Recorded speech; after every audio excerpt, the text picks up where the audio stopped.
بسم اللہ الرحمن الرحیم قالوا سبحانك لا علم لنا إلا ما علمتنا إنك أنت العليم الحكيم وقال الله تعالى رب اشرح لي صدري ويسر لي أمري واحلل عقدة من لساني يفقه قولي وقال الله تعالى وقل جاء الحق وزهق الباطل إن الباطل كان زهوقا۔ قرآن کریم شروع کرنے سے پہلے ہم نے آداب شروع کیے تھے۔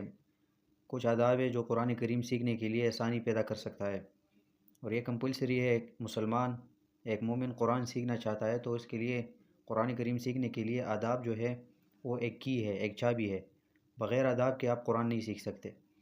بلا شبہ آپ ایک ذہین ہو، آپ ایک قابل بندہ ہو، لیکن اگر آپ میں آداب نہیں ہے، ایتھکس نہیں ہے، وہ ایک کہاوت ہے فارسی میں، با ادب باد بادشاہی کن، بے ادب باش ہر چہ خواہی کن۔ جو با ادب ہوگا وہ ہر جگہ بادشاہ ہوگا، کنگ ہوگا، مطلب لوگوں کے دلوں پہ راج کرتا انسان، وہ لوگوں کے دلوں پہ راج کرتا ہے پھر۔ اور جو بندہ بے ادب ہو، جس میں ادب نہ ہو، تو ہر چہ خواہی کن، ہر جگہ وہ خوار ہوگا، ذلیل ہوگا، کوئی اس بندے کا بات نہیں سنے گا، چاہے وہ اچھی بات کیوں نہ کرے، کوئی نہیں سنے گا۔ کیونکہ آپ سب ماشاءاللہ مبلغین قرآن ہو، آپ انشاءاللہ آگے لوگوں کو سکھائیں گے، تو آپ لوگوں میں ادب جو ہے وہ پیک لیول پہ ہونی چاہیے۔ آپ لوگوں کا بولنے کا انداز، آپ لوگوں کا بیٹھنا، آپ لوگوں کا اٹھنا، آپ لوگوں کے یہ سب کچھ یہ ڈیپینڈ کر رہا ہے۔ یاد رکھیے، اگر آپ میں ایتھکس ہو تو لوگ آپ سے سیکھیں گے۔ اگر آپ میں آداب نہ ہو قرآن کریم کے، نہ آپ سیکھ سکتے ہیں، نہ دوسروں کو سکھا سکتے ہیں۔ تو قرآن کریم کو شروع کرنے سے پہلے ہم نے آداب شروع کیے تھے، جن میں میں نے پہلا ادب پڑھا تھا، النیت الخالص۔ اچھا، میں پہلے سے کلیئر کر دوں کہ میں نے سب کچھ سیکھا ہے وہ کسی اور لینگویج میں، ٹھیک ہے؟ یہ کئی پشتو میں، یا کئی فارسی میں، یا کئی عربی میں، تو اردو میں یہ میرا فرسٹ ٹائم ہے۔ کسی کو ایسا اسپیچز وغیرہ ہوتا رہتا ہے، لیکن درس میں نے کبھی نہیں کی، اگر کی بھی تو ریگولر نہیں کی۔ تو اگر کہا کہ کی یا وغیرہ کچھ میں مسٹیک آ جائے تو اس کو اگنور کیا جائے گا، مطلب اگنور کرے، اور مطلب مقصدی بات سنے بس صرف، ٹھیک ہے انشاءاللہ۔ اچھا، اس سے پہلے ہم نے ایک ادب، پہلا ادب، فرسٹ ادب جو تھا وہ میں نے کل ڈسکس کیا تھا آپ کے ساتھ، النیت الخالص۔ جس بندے کا نیت اللہ کی رضا ہو، خالص ہو، وہ بندہ قرآن سیکھ سکتا ہے۔ میرا نیت یہ ہوگا کہ مجھ سے اللہ راضی ہو جائے، اور یہ جو میں بیان کرتا ہوں اللہ کی رضا کے لیے اور دوسروں کی اصلاح کے لیے، یہ میرا نیت ہے۔ اگر میری نیت میں آج یہ بات آ گئی کہ میں یہ درس کسی اور کام کے لیے کر رہا ہوں، یا اپنا نام بنانے کے لیے، استغفر اللہ، اللہ نہ کرے، یا کوئی اور وجہ سے، تو اللہ مجھ سے قرآن چھین لے گا، یا اللہ میری زبان سے آپ کے لیے قرآن آسان نہیں فرمائے گا۔ اور اگر آپ کی نیت میں یہ آیا کہ میں یہ کیوں جوائن کر رہا ہوں، کسی کے فورس کی وجہ سے یا کسی کی وجہ سے، اللہ کی رضا آپ میں نہ ہو تو آپ قرآن نہیں سیکھ سکتے۔ ریمائنڈر، یہ آپ ذہن میں رکھ لیں، آپ قرآن نہیں سیکھ سکتے۔ آپ قرآن تب سیکھیں گے جب آپ کی ذہن میں آپ لوگوں کے سب کچھ ایکٹ میں قرآن کریم کا جو پیار ہے، اللہ سے پیار ہے، وہ ہونا چاہیے، اللہ کی رضا ہونا چاہیے۔ دوسری بات، آپ لوگوں کو یہ بھی شور اور کنفرم کرنا چاہیے کہ قرآن کریم جب ہم سیکھیں گے ہم دوسروں کو سکھائیں گے۔ اچھا، پہلا ادب جو میں نے پڑھا تھا نیت الخالص، اس پہ میں نے تفسیر کی تھی، ایک حدیث بھی پڑھا تھا۔ آج ہم دوسرا ادب پڑھیں گے انشاءاللہ، وہ ہے عظمت قرآن کریم۔ عظمت کسے کہتے ہیں؟ عظمت کہتے ہیں عظیم، درجہ دینا۔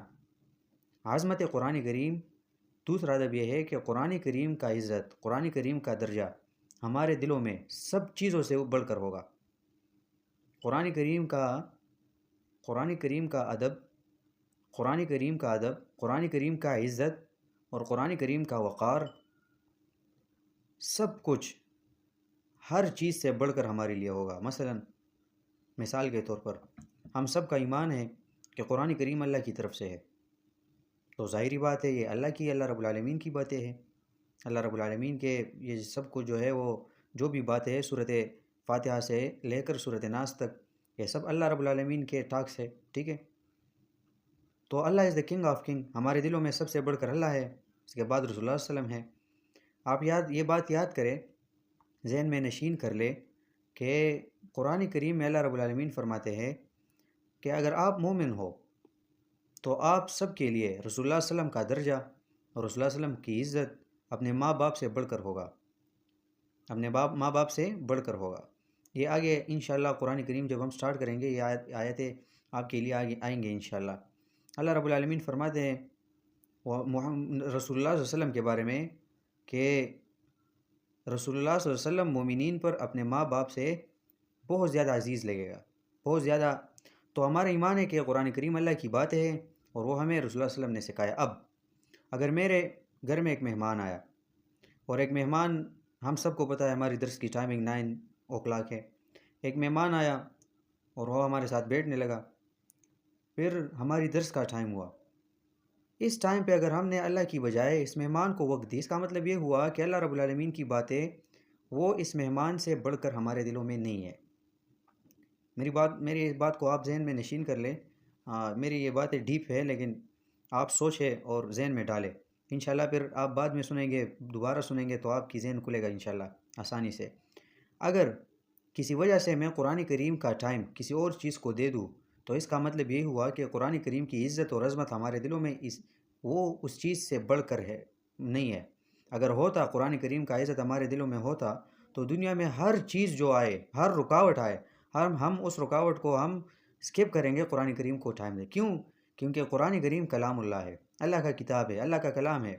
اگر عمران خان ہمیں لیٹ سپوز ٹائم دے دے کہ آپ ہر شام میرے لیے آیا کریں، تو آئی سویئر ہم سب میں جو بھی ہو، ہم ٹائم سے 10 منٹ پہلے پہنچ جائیں گے اور ڈیلی بیس پہ بیٹھیں گے۔ اگر ہمارے گھر میں کوئی ایٹم بم بھی نہ گرے، نہ اللہ نہ کرے، تو ہم پھر بھی جائیں گے کیونکہ عمران خان نے ہمیں انوائٹ کیا جی۔ لیکن اگر اللہ رب العالمین کو جو ٹائم ہم نے دی، اس ٹائم اگر ہم دوسرا کام کریں، اس کا مطلب کہ اللہ رب العالمین کے اس کتاب سے، اللہ رب العالمین کی باتوں سے ہمارے لیے وہ کام بڑھ کرتا، تو اللہ جلد از جلد ہمیں قرآن کریم کی وہ درس و تدریس اور نصیحت ہمارے دلوں میں نہیں ڈالے گا جب تک ہم اس دوسرے ادب پر عمل نہیں کریں گے۔ وہ دوسرا ادب کیا ہے؟ عظمت قرآن کریم۔ ہمارے دلوں میں قرآن کریم کا عظمت، قرآن کریم کا عزت اور وقار، یہ ہمارے دلوں میں ہر چیز سے بڑھ کر ہوگا۔ میں اکثر درس میں مثال دیتا ہوں، ہمارے یہاں ایک بندہ آتا ہے مسجد درس کے لیے، وہ بندہ اووریج ہے۔ آپ نے دیکھا بھی ہوگا آپ سب نے کہ جو بندہ اووریج ہو جائے، جس کے داڑھی یا بالوں پہ سفید آ جائے، تو اس بندوں کا وہ دماغ میں وہ باتیں پک زیادہ تر نہیں کر رہا نا، مطلب وہ پک اپ میں بہت زیادہ کمزور ہوتے ہیں، اور پھر قرآن کریم کے معنی اور قرآن کریم کے تفسیر اور پڑھنے لکھنے میں وہ بالکل کمزور ہوتے ہیں وہ پھر لوگ۔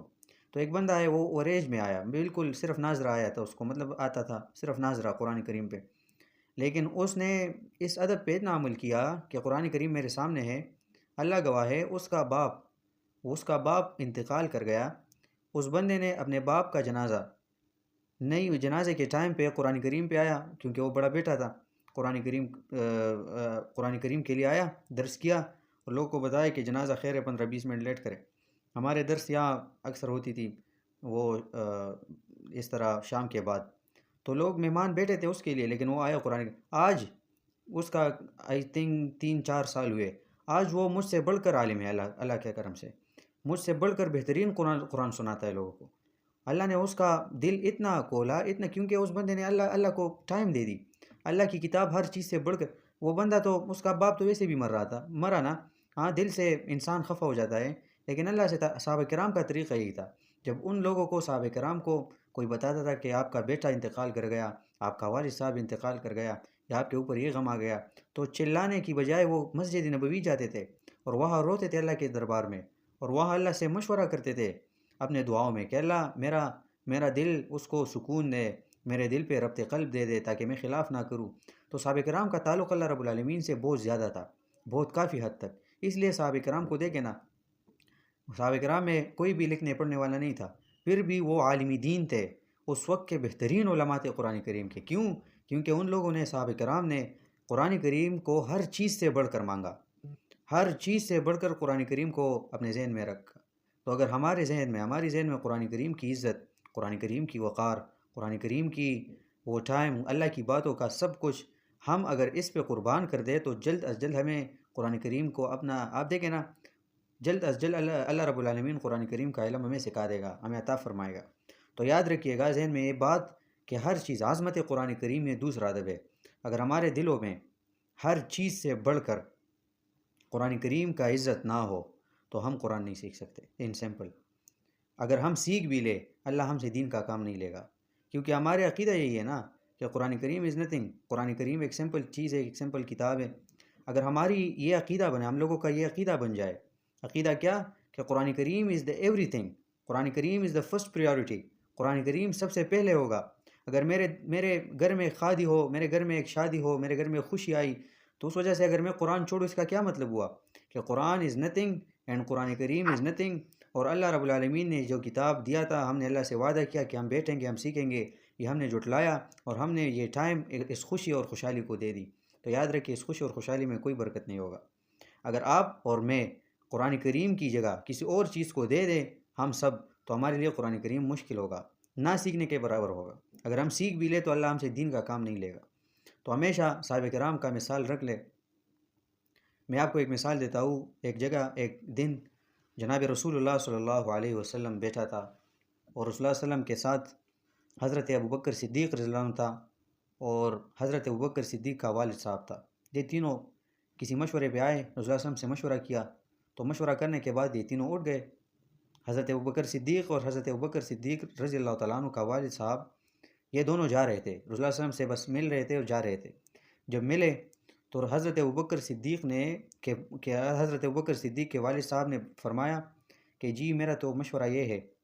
تو حضرت ابوبکر صدیق نے کہا کہ رسول اللہ علیہ وسلم نے تو مشورہ کیا نا، رسول اللہ علیہ وسلم نے ڈیسائیڈ کیا نا، رسول اللہ علیہ وسلم کے مشورے کیا ہے، آپ کا کیا مشورہ ہے؟ پھر بتایا اس نے، یہ صحیح حدیث ہے، پھر بتایا اس نے کہ میری تو حدیث میں آتا ہے رسول اللہ علیہ وسلم کے سامنے حضرت ابوبکر صدیق نے اپنے والد صاحب کو ایک سینے پہ ہاتھ رکھ کر زبردست زوردار زبردست طریقے سے ہم کہتے ہیں نا بیٹ کیا، تاکہ وہ پھر پیچھے چلا گیا اور گر پڑا۔ رسول اللہ علیہ وسلم نے فرمایا ابوبکر آپ کیا کر رہے ہیں، یہ آپ کا والد ہے۔ تو حضرت ابوبکر صدیق فرماتے ہیں کہ یا رسول اللہ علیہ وسلم قرآن کریم میں ہے، اور آپ نے ہمیں یہ درس دی کہ مومنوں کے لیے رسول اللہ صلی اللہ علیہ وسلم کا حکم اور قرآن کریم ہر چیز سے بڑھ کر ہوگا۔ جب آپ نے ایک بات کا مشورہ کیا تو میرا کیا، میرے والد کا کیا، دنیا میں کوئی ہے جو آپ کے مشورے کے اوپر اپنا مشورہ کریں؟ تو اس لیے وہ صحابہ کرام تھے جن کے دلوں میں قرآن کریم کا عزت، قرآن کریم کا وقار اور رسول اللہ علیہ وسلم کی باتوں کا عزت اتنا کہ وہ آگے جو بھی آتا تھا اس کو کچل دیتے تھے، کیونکہ وہ جانتے تھے کہ ہمارے لیے بڑھ کر قرآن کریم ہے، ہمارے لیے بڑھ کر اللہ کی کتاب ہے، ہمارے لیے ہر چیز سے بڑھ کر رسول اللہ علیہ وسلم کے سنت ہے، ہمارے لیے ہر چیز سے بڑھ کر رسول اللہ علیہ وسلم کے حدیث ہے۔ اسی طرح سورہ نور میں انشاءاللہ، سورہ نور میں بھی آئے گا اور بھی صورتوں میں آئے گا۔ ایک دن ایک حضرت عمر رضی اللہ عنہ کے زمانے میں ایک منافق اور ایک یہودی کا کسی چیز پہ وہ اختلاف آیا۔ منافق کون تھا؟ منافق ظاہری مسلمان تھا، لوگوں کو شو کر رہا تھا کہ میں مسلمان ہوں۔ تو ایک چیز پہ اختلاف آیا، بحث مباحث آیا، مسئلہ آیا، تو وہ لوگ جا کر یہودی رسول اللہ صلی اللہ علیہ وسلم کے پاس وہ دونوں گئے۔ اچھا، وہ حدیث اس طرح ہے، وہ رسول اللہ صلی اللہ علیہ وسلم کے پاس گئے، رسول اللہ صلی اللہ علیہ وسلم کے پاس گئے، رسول اللہ صلی اللہ علیہ وسلم نے فرمایا کہ جی کیا مسئلہ ہے؟ تو رسول اللہ صلی اللہ علیہ وسلم نے دونوں کی بات سنی۔ وہ منافق جو تھا، اپنے آپ کو جو مسلمان شو کر رہا تھا، اس نے بھی بتایا کہ جی یہ مسئلہ ہے۔ یہودی جو تھا اس نے بھی یہ بتایا کہ جی یہ مسئلہ ہے۔ تو وہ فیصلہ اس یہودی کے حق پہ ہوا۔ منافق کے ذہن میں تو یہ تھا نا کہ رسول اللہ علیہ وسلم میں بھی ویسے بھی مسلمان ہوں، رسول اللہ علیہ وسلم کے ذہن میں یہ میرے حق میں فیصلہ کرے گا، لیکن رسول اللہ علیہ وسلم کے رولز یہ نہیں تھے۔ رسول اللہ علیہ وسلم انصاف قائم کرنے والے تھے، چاہے مسلم ہو یا غیر مسلم، رسول اللہ علیہ وسلم انصاف کی بات کر رہا تھا، کسی کا سائیڈ نہیں لے رہا تھا۔ اچھا، جب وہ مشورہ ہوا، فیصلہ ہوا، تو یہ دونوں نکلے، تو منافق نے کہا کہ جی میں سیٹسفائیڈ نہیں ہوں، میں سیٹسفائیڈ نہیں ہوں اس مشورے سے، ہم جاتے ہیں حضرت عمر فاروق کے ہاں۔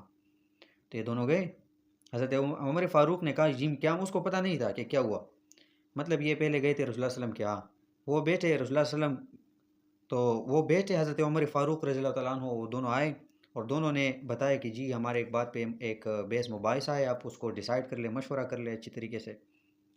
تو حضرت عمر نے فرمایا کہ جی بتائے کیا ہوا؟ تو اس منافق نے سارا قصہ بتایا۔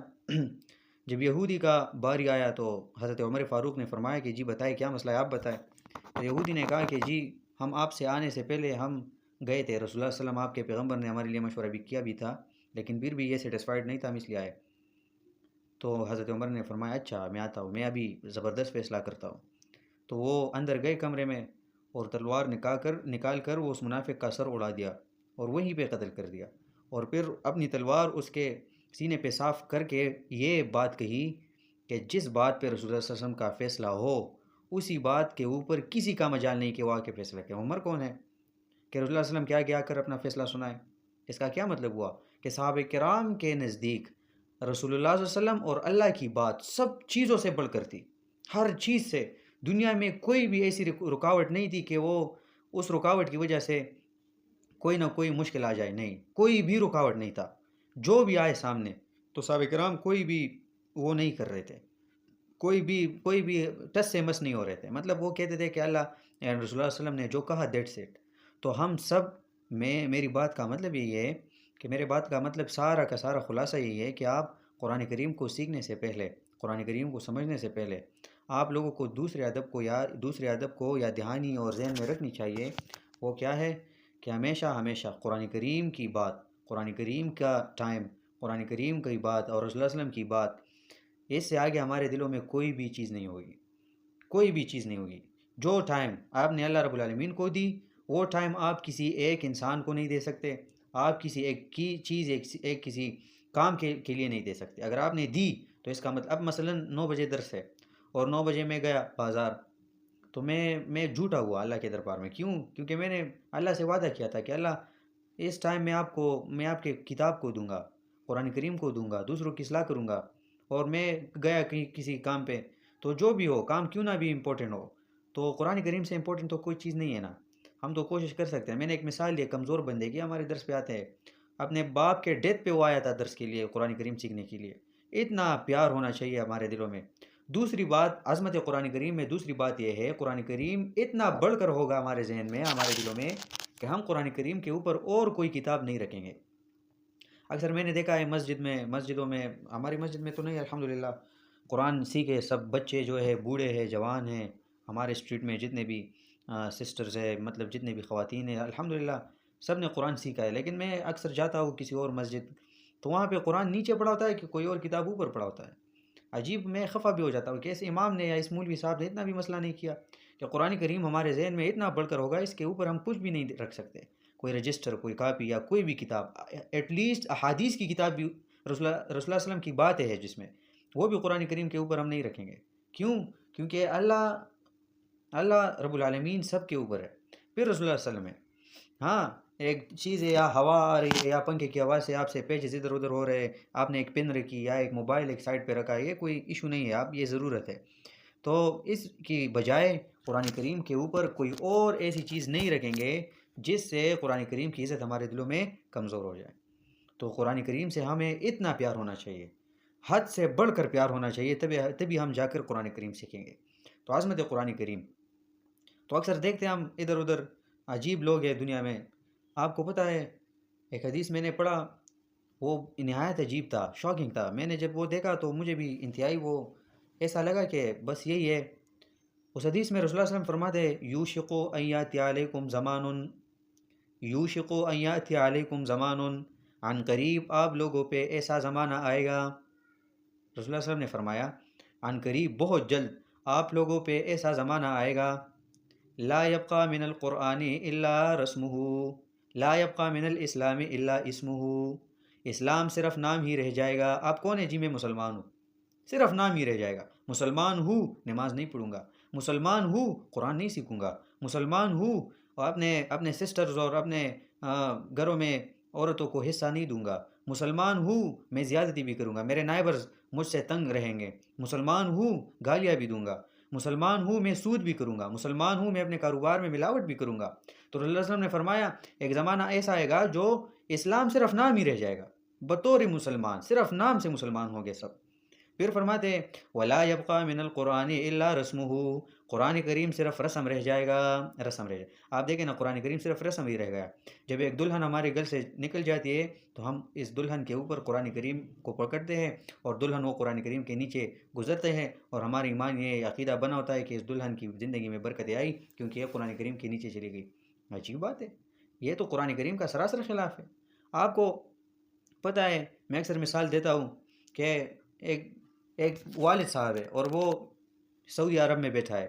مطلب ایک زمانہ ہے جہاں، میں پرانے زمانے کی بات کروں گا، لیٹ سپوز کہیں پہ وہ نیٹ نہ ہو، موبائلز نہ ہو، کمیونیکیشن نہ ہو، صرف وہ خطوں کی زمانے کی بات میں کر رہا ہوں۔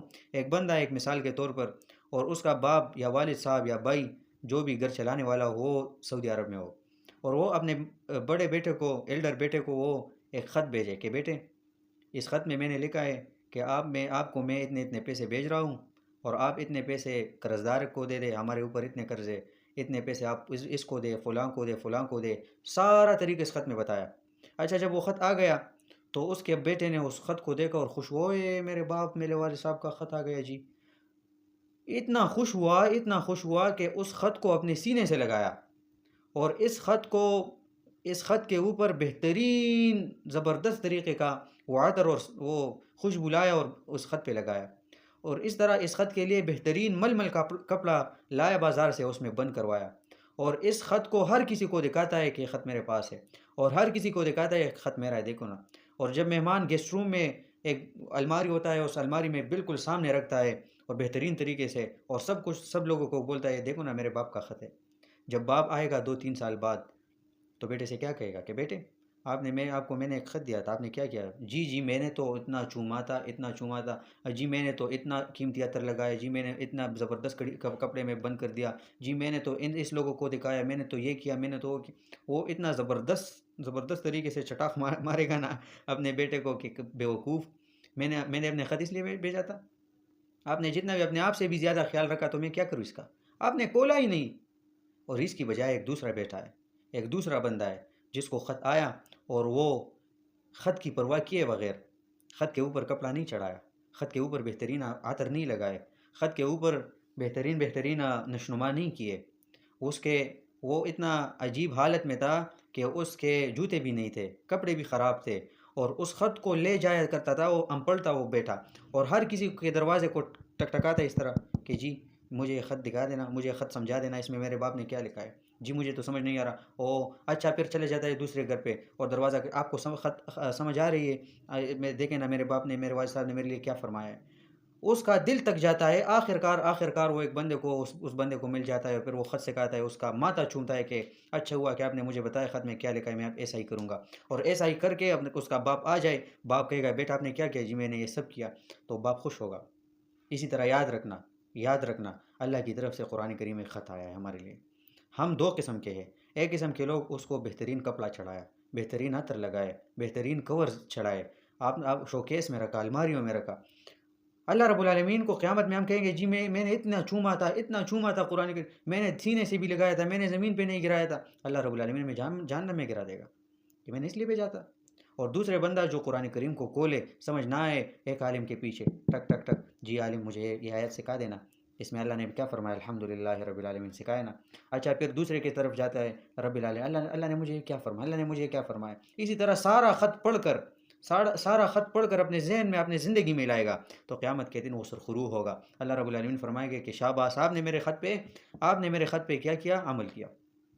تو اس حدیث میں رسول اللہ صلی اللہ علیہ وسلم نے فرمایا کہ یوشق ان یاتی علیکم زمان لا یبقى من الاسلام الا اسمه، آپ پہ ایک زمانہ آئے گا کہ اسلام صرف نام ہی رہ جائے گا، ولا يبقى من القرآن الا رسمه، آپ لوگوں پہ ایک زمانہ آئے گا کہ قرآن کریم صرف رسم رہ جائے گا، رسم، میں نے کہا نا رسم، صرف رسم ہی رہے، 2 بندوں کا فائٹ ہوا، جھگڑا ہوا، اے جی قرآن لائے، شاباش ہاتھ رکھے، جو بھی ہاتھ رکھے بس وہ از دی ونر، قرآن کریم اس کے لیے ہے۔ جو بھی مردہ ہو، اللہ جی شاباش جلدی چلے حدیرے پہ، اور قبر کے سامنے اس کے سر پہ قرآن جلدی سورہ یاسین کا ختم کرے، باقی بالکل کسی کو سمجھ نہیں کہ اللہ نے رب العالمین قرآن کریم میں مجھے کیا سکھایا۔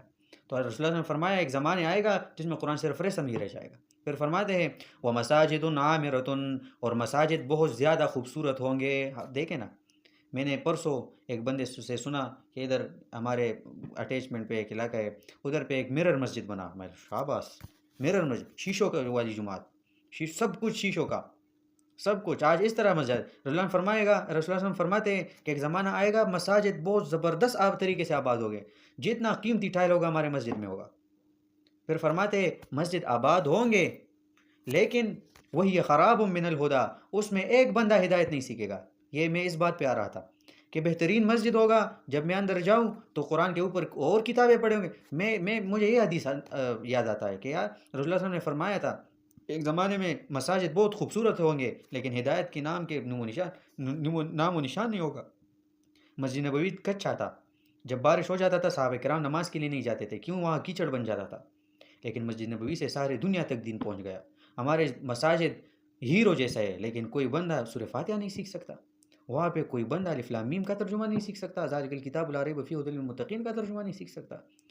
تو اس کا مطلب یہ ہے کہ رسول اللہ صلی اللہ علیہ وسلم نے فرمایا تھا وہ مساجد عامرۃ، مساجد بہت خوبصورت ہوں گے، وہ یہ خراب من الہدیٰ، اس میں ہدایت کی نام و نشان نہیں ہوگا۔ پھر فرماتے علماؤہم، اور اس زمانے کے جو علماء ہے، اس زمانے کے جو بیان کرنے والے ہوں گے، شر من تحت عدیم السماء، ان زبردست اور بڑے کے بڑے آسمان کے نیچے بدترین قسم کے لوگ اللہ کے نزدیک وہ علماء ہوں گے۔ کیوں؟ وَمِنْ عِنْدِهِمْ تَخْرُجُهُ الْفِتْنَةُ، کیونکہ فتنے انہی علماء سے نکلیں گے۔ آپ دیکھیں نا، آج جو بھی نیا فتنہ آیا ہوگا، ایک عالم نے سرخرو کیا ہوگا، ایک عالم نے بوسٹ اپ کیا ہوگا، عالم نہیں ہوگا لیکن عالم اسے کہتے ہیں جو اللہ کی کتاب بیان کرے بغیر لالچ کے، اللہ کی رضا کے لیے۔ آج کل عالم کے نام پر فیک لوگ آئے، فیک پیپلز آئے جو ہم دیکھتے ہیں نا۔ تو پھر ہم فرماتے وفی یعود، اور وہ فتنے اس علماء میں واپس ہی اندر ہو جائیں گے۔ تو یہ حدیث ہے، تو یاد رکھیں۔